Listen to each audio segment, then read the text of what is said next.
President Trump led the way in moving the U.S. Embassy in Israel to Jerusalem. Now it looks as though several other countries are going to follow his lead and relocate their embassies here as well. Many Democrats supported the idea of moving our embassy to Jerusalem in the past, but they criticized President Trump once he actually made the decision. Jennifer Wishin brings us this story from Washington. Israeli Prime Minister Benjamin Netanyahu says he's already in touch with other countries that want to follow President Trump's lead and recognize Jerusalem as the capital of Israel and move their embassies there.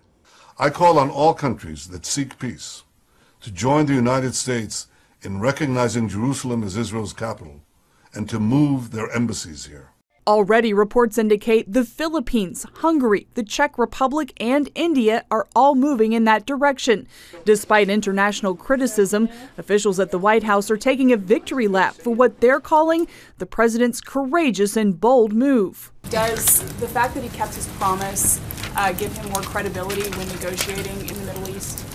Certainly, I think one of the abilities to follow through on something you've committed to, as the president has done. But also, let's not forget that this was something that Congress voted on starting back in 1995 and has reaffirmed 10 separate times over the last 20 years. This is something that the president took action on, a very courageous and bold action.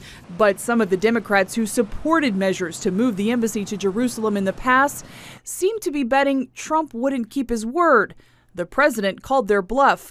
Senators Bernie Sanders of Vermont, Richard Blumenthal of Connecticut, Dick Durbin of Illinois, and Dianne Feinstein of California have all criticized the president's action. Not only did Senator Feinstein vote in favor of the 1995 Jerusalem Embassy Act, she was a key player in its passage. She's the senator who inserted the waiver provision that allows the president to delay the embassy move in the interest of national security, which secured the votes of 10 additional Democrats who were on the fence, giving the bill a veto-proof majority. Now she's calling the president's decision to move the embassy terrible. However, if Democrats followed their party platform, they'd support the president.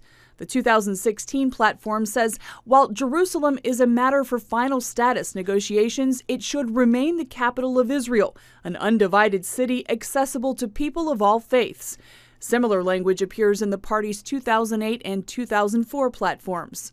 President Trump says his actions are part of his new strategy to achieve a peace deal. Prime Minister Netanyahu says peace is not possible without Jerusalem as the capital of Israel. Jennifer Wishin, CBN News, Washington.